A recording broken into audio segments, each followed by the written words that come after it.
Hello guys, আমাদের story packet চ্যানেলে আপনাদের সবাইকে ওয়েলকাম। প্রতিদিন নতুন নতুন রোম্যান্টিক, থ্রিলিং অ্যান্ড ইন্টারেস্টিং প্রেমের গল্প শোনার জন্য আমাদের পাশে থাকতে চ্যানেলটাকে অবশ্যই সাবস্ক্রাইব করো। আর ভিডিওটি ভালো লাগলে লাইক কমেন্ট করতে ভুলো না। ছেলেটা মেয়েটার খুব নিকটে অবস্থান করছে। তাদের দুজনের দূরত্ব একেবারেই নেই। হুট করেই তাদের ভালোবাসা একে অপরের অধরে মিশে গেল। পুরো দৃশ্যটা চোখের সামনে ঘটে গেল। ফারিহা বিষয়টা দেখতে চায়নি, তবুও চোখে পড়ে গিয়েছে। অন্যের গোপনীয়তা নষ্ট হওয়ায় নিজের কাছে খারাপ লাগলো। নীরবে নত মুখে বেরিয়ে পড়ল সে। খাবার খেতে খেতে এক চামচ স্যুপ পড়ে গিয়েছিল শাড়িতে। সেটা পরিষ্কার করতে ওয়াশরুমে এসেছিল। মাঝে এই অনাকাঙ্ক্ষিত দৃশ্যটি নজরে এলো। রিহান বেশ অনেকক্ষণ ধরে বাইরে দাঁড়িয়ে ফারিহাকে দেখতে পেয়ে সে বলল, মম কিছু বলেছে তোমাকে? কোন ব্যাপারে? বিয়ে ডেট নিয়ে? না। ও, যদি বলে তো সোজা বলবে এখন না। আচ্ছা। সময়টা অতি দ্রুত পেরিয়ে গেল। রুনার বান্ধবীরা চলে যাবে। রিহান আর ফারিহাকে দেখে বলল, how cute they look together. Runa হাসলেন। ছেলের পছন্দ নিয়ে সে নিজেও বেশ খুশি। এদিকে আসো রিহান, তোমার আন্টিরা চলে যাচ্ছে। রিহান এগিয়ে আসলো। আন্টিরা তাকে নানান ধরনের কথা বলছে। এরই মধ্যে একজন বলল, বিয়ে করছো কবে? বিয়ের কথা শুনে রিহান নিজেই ভড়কে গেল। রুনা কিছু বলতেই যাচ্ছিলেন, অমন সময় ফারিহা বলল, কিছু সময় নিতে চাচ্ছি আমরা। রিহান তার জায়গায় প্রতিষ্ঠিত হলেও আমার কিছু গ্যাপ রয়েছে। আমি ভার্সিটির জন্য প্রিপারেশন নিচ্ছি। দম ফেলল রিহান। ওর কথায় সায় দিতে বলল, ইয়েস। মম ড্যাড যদিও আগেই বিয়ের আয়োজন শেষ করতে চাইছিল, কিন্তু আমাদের মনে হয়েছে আর একটু সময় নিয়ে প্ল্যান করা বেটার, যেহেতু ওর ভার্সিটির প্রিপারেশনটা এখন বাকি আছে। এর পরের কথাগুলো রিহানি বলল। ফারিহা শুধু লাইন ধরিয়ে দিয়েছে। রুনা এই বিষয়ে তখন কিছু না বললেও গাড়িতে এসে বললেন, তোমরা এই ডিসিশন কখন নিলে? আগে তো বলেছিলাম মম। তোমার ড্যাড মানবে না রিহান। প্লিজ ম্যানেজ করো। এভাবে ম্যানেজ হয় না বেটা। প্লিজ মম, তুমি পারবে। রুনার মুখটা গুমোট হয়ে রইল। ফারিহা আগে থেকেই চুপ। হুট করে গাড়ি থামিয়ে দিল রিহান। পেছন ফিরে বলল, মম, আমরা হঠাৎ করে বিয়ে করতে চাই না, আমরা সময় চাই। এর মানে কি রিহান? ভবিষ্যতে ডিসিশন বদলাতে পারে। তোমরা সম্পর্ক নিয়ে এখনো নিশ্চিত না? নো মম, তেমন না। রিহান যেন মিয়ে গেল। একটা উত্তপ্ত নিঃশ্বাস ফেলে বলল, ওকে ফাইন, তোমরা চাইলে আজই বিয়ে করে নেব। গাড়ি ঘোরাচ্ছি আমি। হ্যাপি এবার? ছেলের আচরণে তৃপ্তি পেলেন না রুনা। একটা চিন্তায় ডুবে গেলেন। ফারিহা মা ছেলের কথা শুনছিল। সে কি বলবে বুঝতে পারছে না। এদিকে দুঃখে কান্না পাচ্ছে রিহানের। কিয়া কেন বুঝলো না তাকে। ধীরে ঘরে প্রবেশ করলো ফারিহা। সে ভেবেছিল মা হয়তো ঘুমিয়ে আছে, কিন্তু না, তিনি জেগেই আছেন। মেয়েকে আসতে দেখে ডেকে উঠলেন, ফারিয়া, এসেছিস মা? হ্যাঁ মা, তুমি ঘুমাওনি কেন? তুই ঘরে নেই? ঘুম কি আসে রে মা? মায়ের কথায় কেমন একটা মন খারাপ হলো ফারিহার। এরই মধ্যে ভদ্রমহিলা বলে উঠলেন, তোর জামাটা পরিবর্তন লাগছে। হঠাৎ কথাটা তোলায় চমকে উঠল ফারিহা। রিহান তাকে ড্রপ করে দিলেও জামা বদলের সময় দেয়নি। এতটা মাথায়ও আসেনি। তবে বিষয়টা সে সামলে নিল। মায়ের পাশে বসে বলল, স্যারের অফিসে পার্টি ছিল মা, তাই এই জামাটা পরতে হয়েছে। ও, খাওনি নিশ্চয়ই? ভালো লাগছিল না। আচ্ছা, আমি রান্না বসাই। সকালে ভাত ফুটিয়েছিলেন ফাহিমা। ফারিহা তৎক্ষণাৎ চুলা ধরালো। আগে তাদের বাসায় ফ্রিজ ছিল না, এখন ছোট ফ্রিজও হয়েছে। সেখান থেকে চিংড়ি মাছ বের করে নিল। সেটা রান্না করতে করতে হঠাৎ নিজের জীবনের দিকে ফিরে তাকালো। রিহানের সাথে চুক্তিটাও যদি বড্ড অদ্ভুত, তবুও এখন তার কাছে টাকা আছে। যেই টাকা দিয়ে মায়ের চিকিৎসা হচ্ছে, ভালো খাবার জুটছে। সব মিলিয়ে দীর্ঘ নিঃশ্বাস ফেলল মেয়েটি। লোকে বলে টাকায় নাকি সুখ নেই। যদিও কথাটি সত্য, তবু বলতে হয় টাকা ছাড়াও সুখের নয় জীবন। জীবনযাত্রার জন্য সব কিছুই বড় প্রয়োজন। সেখানে টাকা যেন একটু বেশি ভূমিকা রাখছে। মাকে নিজ হাতে খাবার খাওয়াচ্ছে ফারিহা। খাবার খাওয়ার এক পর্যায়ে ফাহিমা বললেন, তোর জন্য বড় মায়া হয় রে মা। ফারিহা কিছু বলল না। এমনটা প্রায়শই বলেন তিনি। মেয়ে চুপ থাকতে ফাহিমা বললেন, এই রুগ্ন মায়ের জন্য কতটা করে যাচ্ছিস, বিনিময়ে কিছুই পেলি না, সুখের জীবন দিতে পারলাম না তোকে। এসব বলতে নেই মা। কখনো আফসোস কিংবা রাগ রাখিস না মা। 10 মাস পেটে ধরেছি, এটা মনে করে মাফ করে দিস। কেন যেন ফারিহার কিছু বলতে ইচ্ছে করছে না। নিজের জীবন নিয়ে আক্ষেপ তার সত্যিই রয়েছে, তবে সেটা কতটা যৌক্তিক এটা ভাবার বিষয়। যখন তার বয়সে অন্য মেয়েরা নজরে আসে যাদের জীবন সুন্দর, তখন মনে হয় কেন এত অগোছালো হলো তার জীবন। রিহানের জন্য আলাদা একটি রুম রয়েছে, যে রুমটি রিডিং রুম নামে পরিচিত। ছাত্র জীবনের 10-12 ঘন্টা সেই রুমে বসেই পড়াশোনা করেছে সে। পড়ার প্রতি ভীষণ ঝোঁক ছিল। একমাত্র ছেলে, শুধু পড়ালেখায় সমস্ত ধ্যান দিয়ে বাইরের জগতের প্রতি অনীহা তৈরি হচ্ছে বুঝতে পেরে ইরফান জোয়ারদার ঠিক করলেন ছেলেকে বক্সিংয়ে পাঠাবেন। রিহান শুরুতে নাকচ করলেও ভদ্রলোক জোর করলেন। বক্সিং শিখতে লাগলো রিহান। এতটাই ভালোবাসা হলো যে পরের বছরই বক্সিং খেলায় নাম দিল সে। বেশ কিছু জায়গায় জয় পাওয়াও হলো। খেলতে খেলতে ওর জাতীয় পর্যায়ে নাম উঠল। অমন সময় গাড়ি অ্যাক্সিডেন্ট হওয়ায় হাতে চোট মিলল। তারপর থেকে ছাড়তে হলো বক্সিং। শুরুর দিকে সবাই বলেছিল ন্যাশনাল চ্যাম্পিয়ন হবে রিহান, তবে নিজের স্বপ্নটা জেতা হলো না। অধরা রয়ে গেল সেই বক্সিংয়ের শিরোপা। এরপর অনেকটা সময় গেল, পড়াশোনায় মনোযোগ এলো। ধীরে ধীরে গড়ে উঠল স্বপ্নের বিজনেস। তবে অধরা স্বপ্নটা কখনো কখনো যন্ত্রণা দেয়, যেমনটা এখন হচ্ছে। আকাশের স্মীয়মান চাঁদের দিকে তাকিয়ে কিয়াকে কল করলো সে। কিয়া রিসিভ করে বলল, বিয়ে বাদে যে কোনো কিছু বলতে পারো। রিহান কিচ্ছু বলল না। কিয়া কি যেন বুঝে ডাকলো, রিহান। তোমার মনে হয় না কিয়া তুমি পরিবর্তন হয়েছ? পরিবর্তন? তোমার এমন কেন মনে হলো? জানি না, তবে মনে হচ্ছে কোথাও একটা যন্ত্রণা হচ্ছে। রিহান বেবি, একটা কথা মনে রেখো, ধৈর্য মানুষকে অনেক দূর নেয়। এই ধৈর্য তোমাকে হারিয়ে দেবে না তো কিয়া? ওপাশে থাকা কিয়া কোনো কথাই বলল না। রিহান অধৈর্য হয়ে ডাকলো, কিয়া আমি পারছি না, তোমাকে ভীষণভাবে পাশে দরকার। ক্যানাডা চলে এসো। আমি সব সময়ের জন্য তোমাকে চাই কিয়া। সেটার জন্য 1 বছর অপেক্ষা করতে হবে রিহান। আমাকে প্লিজ ফোর্স করো না। ফোর্স করছি আমি? তেমন নয় কি? Okay, I am sorry, but still I miss you. I also miss you জান।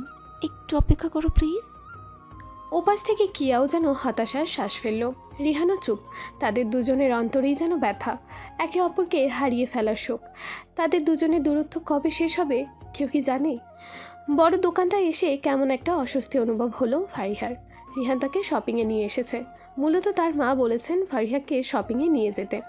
ওদের সম্পর্ক যেন আরও মজবুত হয়, সেই জন্য দুজনকে একসাথে অধিক সময় কাটাতে বলা হয়েছে।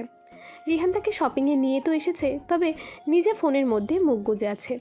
এদিকে ফারিহা না পারছে বলতে আর না পারছে সইতে। সে বড় মন খারাপ করে ফেলল। সে সুন্দরী, তাই অনেক ছেলেদের প্রপোজাল আসে, সেসব আমলেই নেয় না কখনো। অথচ রিহান নামের ধনী সুদর্শন পুরুষটি তাকে বিন্দু মাত্র পাত্তা দেয় না। বিষয়টা কল্পনা করে কেমন যেন খারাপ লাগা কাজ করছে। সে কি খুব বেশি ভেবে ফেলেছে? তার দৌলত না থাকলেও বাহ্যিক সুন্দরী রয়েছে, এসবই তো পুরুষ মানুষকে আকর্ষণ করে। অথচ রিহানের বেলায় যেন উল্টো। নিজের সৌন্দর্য নিয়ে ভাবনাতে পড়ে গেল ফারিহা। কতটা উচিত এই চিন্তা সে জানে না, শুধু জানে একটা সরু যন্ত্রণা গলার কাছে এসে আটকে গেছে। ফারিহা? কাঁধের কাছে এসে স্পর্শটা লাগলো। ফারিহা বিব্রত বোধ করে বলল, জি। এতবার ডাকার পর কথা কেন বলছিলে না? আমি আসলে শুনতে পাইনি। সিরিয়াসলি? আমি চিৎকার করে ডেকেছি তোমায়, তারপর শুনতে পাওনি? এ প্রশ্নের জবাব নেই ওর কাছে।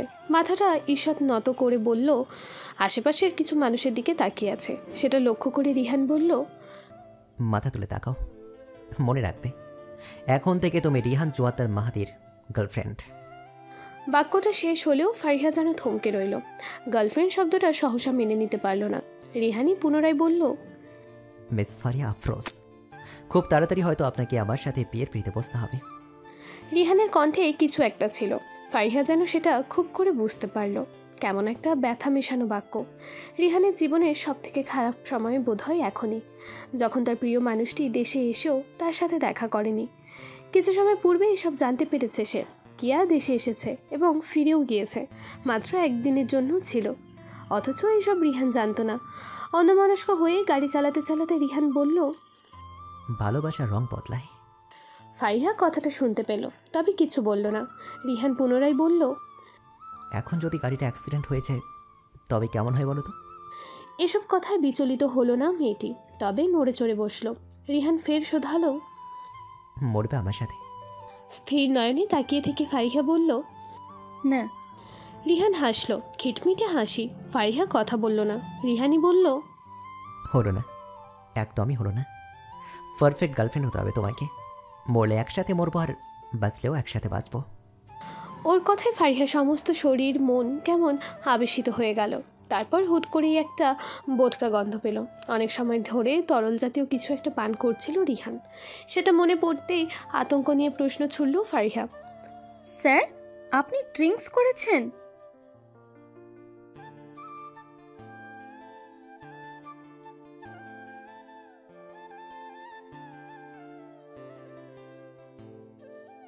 ফারিহা বুঝলো তাল হারিয়েছে রিহান, তাই উল্টোপাল্টা বলে যাচ্ছে। সে এবার বিচলিত হলো। গাড়ি থামান no. Please sir. No. Rihan sir. এক হাতে সাহায্যে মেয়েটির মুখ চেপে ধরল রিহান। তারপর কিছুটা কাছে এগিয়ে এসে বলল, don't try to be my girlfriend, everyone are cheater. ভীত হয়ে রইল ফারিহা। রিহান গাড়ি থামিয়েছে। খানিক বাদে কেমন শান্ত সুরে বলল, গেট আউট। নো স্যার, আপনি আগে বাসায় চলেন। এই অবস্থায় কি করবেন? তোমার কথা মতো সমস্যাটা হবে। ফারিহা কেমন করে যেন সাহস পেল। তারপর বলল, হ্যাঁ হবে। আপনি যদি আমার কথা না শুনেন তবে এসব কথা আপনার মা বাবার কাছে চলে যাবে। আশা করি তেমনটা চান না। ভয় দেখাচ্ছ? তেমনই। ওকে ওকে, একটা গেম খেলি। একদম মুখের কাছে চলে এলো রিহান। ফারিহার কপালের কাছে থাকা মসৃণ এলো চুলগুলো আঙুলে পেঁচাতে পেঁচাতে বলল, let's take a long kiss. Rihan দেখলো ফারিহার চোখে ভয় নেই। মেয়েটা যেন সরল মনে তাকিয়ে আছে। এর সাথে এই গেম খেলে মজা নেই। সে কিছুতেই মেয়েটিকে ভয় দেখাতে পারছে না। কি যেন মনে করে মাথা নিচু করে রইল। ফারিহা বলল, রিহান স্যার, বাসায় চলুন। কথা বলো না। উঠুন প্লিজ। ফারিয়া প্লিজ, আমি অতটাও মাতাল নই। একটা শ্বাস নিল রিহান। তারপর ধীরে সুস্থে গাড়ি চালাতে লাগলো। নিজের উপর আসলে কি নিয়ন্ত্রণ আছে ওর? নিজেকে কেমন পাগল অনুভব হচ্ছে। কি করছে বলছে বুঝতেই পারছে না। যেন কাঁচা ঘুম ভাঙিয়েছে কেউ, আর ভেতর থেকে উল্টোপাল্টা সংকেত এসে যাচ্ছে। বাসায় এসেও চিন্তাহীন হতে পারল না ফারিহা। রিহান ঠিকঠাক পৌঁছালো কি না এ নিয়েই ভাবছে তখন থেকে। এরই মধ্যে আদিব এসে উপস্থিত হলো। ফাহিমাকে দেখতে নিয়ে শুধালো, কোথায় ছিলে? অফিসে। সরল মনে জবাব দিলেও আদিব যেন হাসলো। ফারিহা অবশ্য সেটা দেখল না। এদিকটায় আসবে একটু? আদিবের সাথে উঠে এলো ফারিহা। মেয়েটির শুকনো চোখ মুখ দেখে আদিব বলল, শপিং মলেও কি আজকাল জব করছো নাকি? প্রথমে না বুঝলেও কিছুটা আন্দাজ করে জবাব দিল ফারিহা। তাই অত্যন্ত বুদ্ধি নিয়ে জবাব দিল, আসলে আদিব ভাইয়া, রিয়ান স্যার তার ফ্যামিলির জন্য সারপ্রাইজ গিফটের ব্যবস্থা করেছেন। বেশ কিছু মেয়েদের জামা কাপড় কেনার জন্য আমাকে সাথে নিয়েছিলেন। কিন্তু আপনি কখন দেখলেন? শেষ প্রশ্নে জবাব এলো না। পাশের ব্যাগগুলোর দিকে নজর দিয়ে আছে আদিব। সেটা দেখে মেয়েটি বলল, ও ঠিক আছে, খালাকে কবে পাঠাচ্ছ? এখনো বলতে পারছি না। রিহান স্যার বলেছেন দ্রুতই হবে। ফ্রেশ হওনি না? না। চলো বাইরে থেকে ঘুরে আসি। এখন তো প্রায় সন্ধ্যা। এখনই তো চায়ের মজাটা পাওয়া যাবে। চলো চলো। আদিবের সাথে বেরিয়ে এলো ফারিহা। তবে বেশি দূর আসতে পারল না। তার আগেই তার ফোনে একটা কল এলো। সে দেখলো নাম্বারটা রিহানের মা রুনা জোয়ারদারের। গভীর ঘুমে ডুবেছে রিহান। পরপর 6 বার বমি করেছে। শারীরিক অবস্থা আসলেই ভালো নেই। ডাক্তার এসে দেখে গেছেন, বলেছেন রেস্ট করতে। ফারিহা বাইরে দাঁড়িয়ে। আকাশে আঁধার জমেছে। ঘড়িতে রাত প্রায় 10টা বাজে। এদিকে মা কল করে চলেছেন, অথচ সে রিসিভ করতে পারছে না। তার ভেতর থেকে খারাপ লাগা কাজ করছে। রুনা কল করে রিহানের শারীরিক স্বাস্থ্যের কথা বলতেই ছুটে আসতে হলো তাকে। অনেকটা দায়বদ্ধতা থেকেই এসেছে। তবে রুনা খুশি, ভীষণ খুশি তিনি। মেয়েটি যে তার ছেলের জন্য অনেকখানি ভালোবাসা জমিয়ে রেখেছে এ বিষয়ে পুরোপুরি চিন্তিত সে, নিশ্চিত সে। ফারিহা একটু দূরে দাঁড়িয়ে, হাত পা অবশ হওয়ার মতো অবস্থা। এখানে এসো, বসো মা। নীরবে কাছে আসলো মেয়েটি, তবে কথা বলল না, এমনকি বসলও না। ওর মুখের দিকে অপলক দৃষ্টিতে কিছু সময় তাকিয়ে রইলেন রুনা। বড় লক্ষ্মী তুমি মা, এভাবে ছুটি এসেছো দেখে আসলে ভালো লাগছে। এবারও কথা বলল না ফারিহা, শুধু নত হয়ে রইল।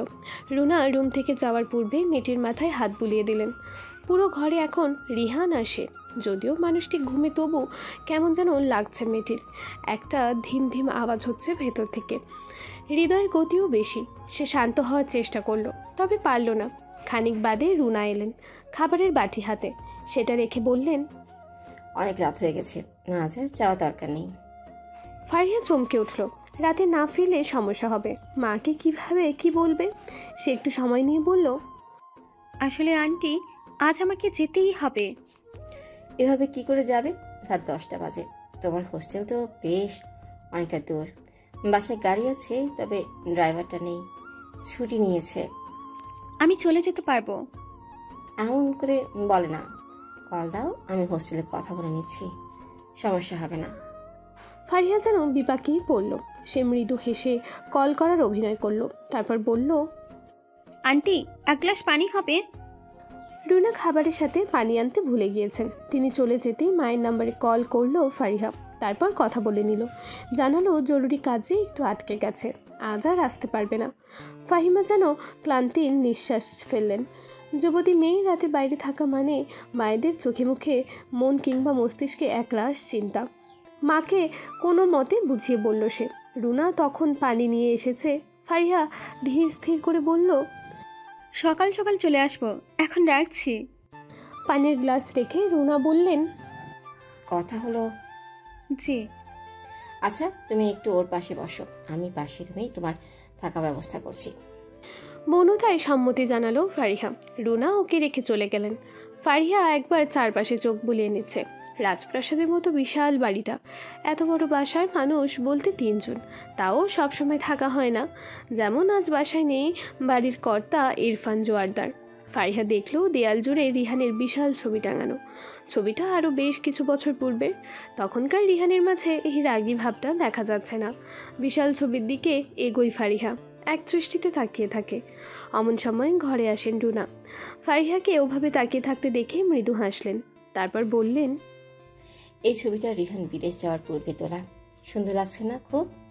সেটা বিদেশ যাওয়ার পরই যেন কেমন হয়ে গেল। আগে কিন্তু পরিবারের সাথে সময় কাটাতে খুব পছন্দ করত। প্রতি মাসে ফ্যামিলি ট্যুর হতো আমাদের। ইদানিং সেটা কেমন যেন হয়ে গেছে। এতগুলো কথা বলে ছেলের পাশে বসলেন তিনি। মা শব্দটি বিশাল হয়। রুগ্ন ছেলের পাশে বসে থেকে তিনি বললেন, রুম ঠিক হয়ে গেছে, ঘুমিয়ে পড়ো, আমিও পাশে আছি। ফারিহা চলেই যাচ্ছিল, কি মনে করে যেন ফিরে এলো, তারপর বলল। রুনা হাসলেন। কিছু সময় ছেলের মাথায় হাত বুলিয়ে বললেন, আন্টি, আপনি চাইলে আমি ওনার পাশে থাকতে পারি। শুনেছি আপনার শরীর ভালো থাকে না, রাত জাগা নিষেধ। আচ্ছা ঠিক আছে, তবে সমস্ত রাত জেগে থেকো না যেন, একটু জিরিয়ে নিও, আর দরকার হলে অবশ্যই ডেকে নিও।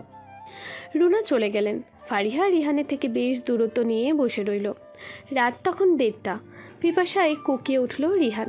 চট করে পানি খাওয়ালো ফারিহা। ছেলেটার জ্ঞান পুরো আসেনি, সে শুয়ে রইল। পানির গ্লাসটা নেওয়ার সময় রিহানের শরীরে স্পর্শ লাগলো। বুঝতে পারলো জ্বর এসেছে। ডাক্তার বলে গিয়েছেন জ্বর আসতে পারে। তখন যেন মাথায় জলপট্টি দেওয়া হয়। এত রাতে রুনাকে ডাকা ঠিক হবে না, তাই নিজেই বুদ্ধি খাটালো সে। নরম কাপড় বের করে নিয়ে রিহানের মাথায় জলপট্টি দিতে লাগলো। যা চলল শেষ রাত অবধি। আজানের কিছু পূর্বেই ঘুমিয়ে পড়েছিল ফারিহা। ভোরের দিকে উঠে এলেন রুনা। এসে দেখলেন রিহানের মাথায় জলপট্টি দিয়ে ঘুমিয়ে আছে ফারিহা। মেয়েটিকে দেখে ওনার ভীষণ মায়া হলো। তিনি বুক ভরে শ্বাস নিলেন। ফারিহার ঘুম ছুটে যেতেই প্রায় হুড়োহুড়ি করে উঠল সে। পাশের রুমে গিয়ে ঘুমিয়ে নাও কিছু সময়। না না, ঠিক আছে আন্টি, এখন তাহলে আসি। এইটা কেমন কথা? খাবার না খেয়ে যেতে পারবে না। আন্টি, অন্য একদিন। না খেয়ে বের হতে নেই মা।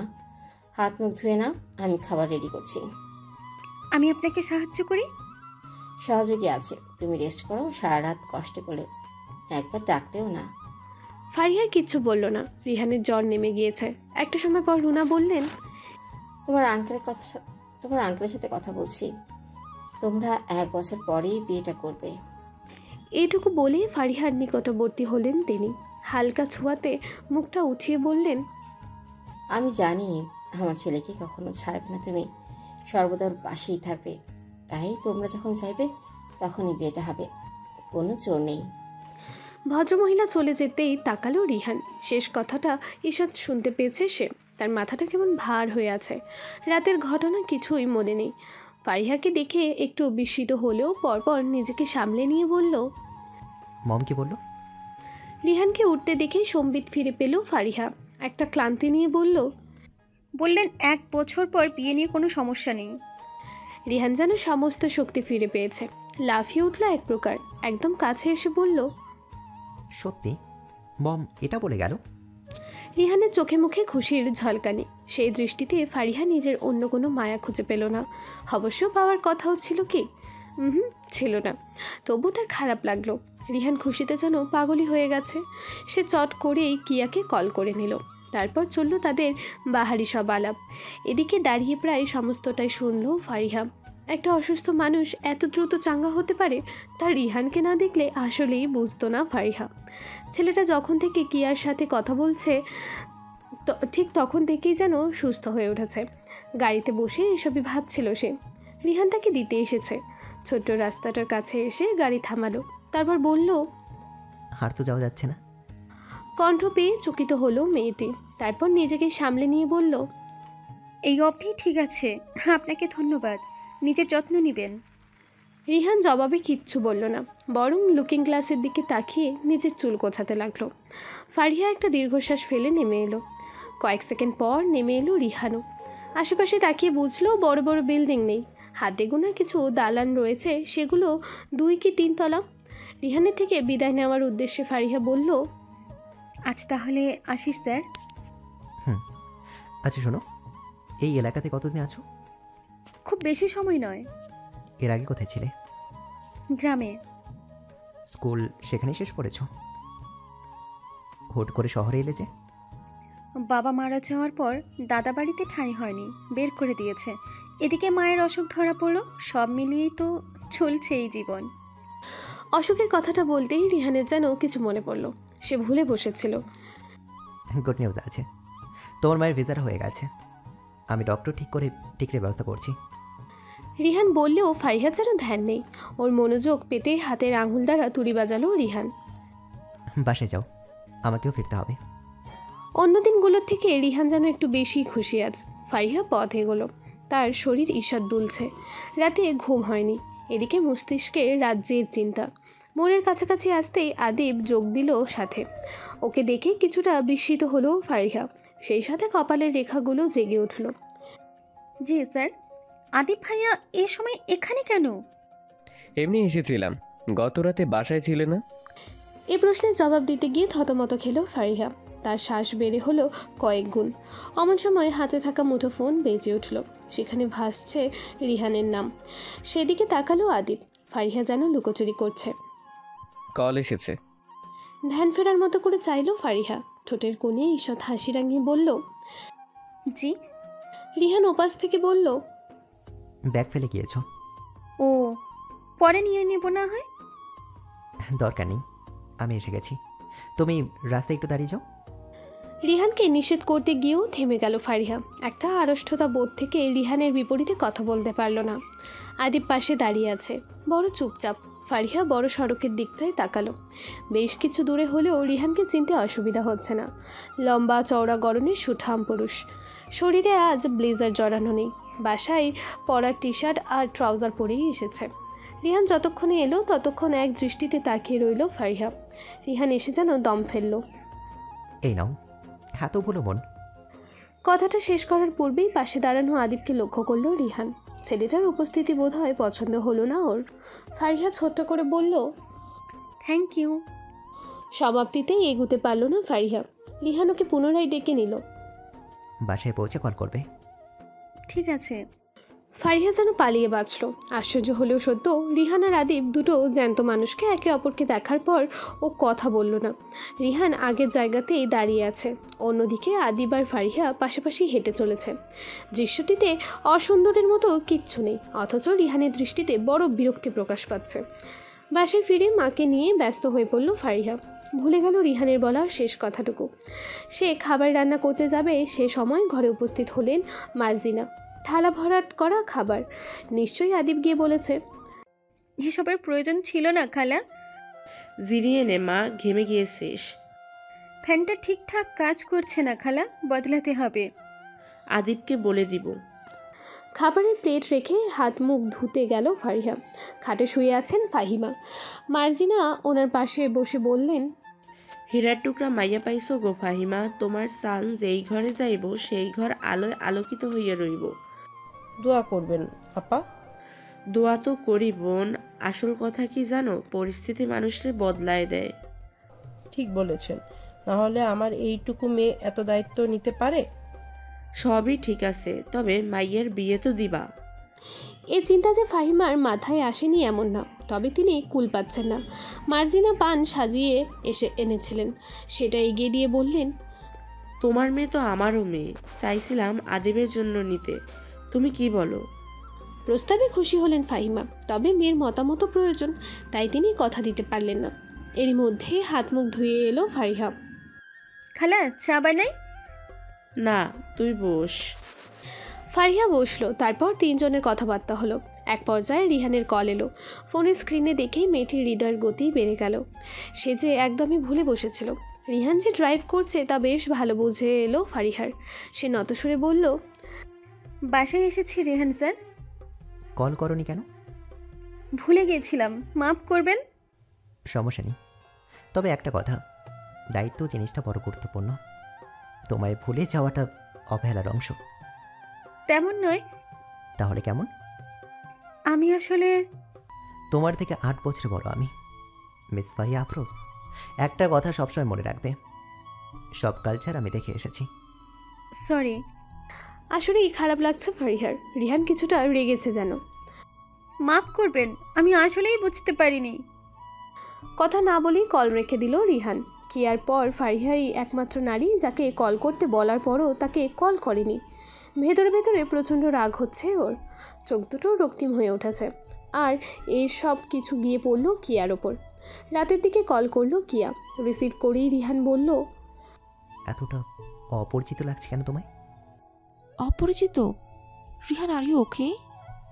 আমি ঠিক আছি, তবে তুমি ঠিক নেই কিয়া। কি হলো আবার? সকালে তো সব ঠিকই ছিল। কিচ্ছু ঠিক নেই কিয়া, তুমি দূরে আছো। আমার মনে হচ্ছে তুমি বদলে গেছো। আমাদের সম্পর্কের যত্ন হারিয়ে গেছে। এমনটা তো হওয়ার কথা ছিল না কিয়া, এমনটা হওয়ার কথা ছিল না। ওপাশ থেকে মৃদু হেসে কিয়া বলল, তুমি কি সম্পর্কটা শেষ করতে চাইছো? রিহান জবাব দিল না। কিয়াই বলল, answer me Rihan, please say something. এবারও জবাব এলো না। এত সময় কিয়া শান্ত সুরে কথা বললেও এবার জ্বলে উঠল। রিহান, আনসার মি, সরাসরি বলো ব্রেকআপ করতে চাচ্ছ। এবারও রিহান জবাব দিল না। ওপাশ থেকে কিয়ার কান্না ভেজা কণ্ঠটা বেজে উঠল। আমাকে হারিয়ে দিও না রিহান, তোমায় সত্যি খুব ভালোবাসি। কথা দিচ্ছি, 1 বছর সময় দাও আমায়।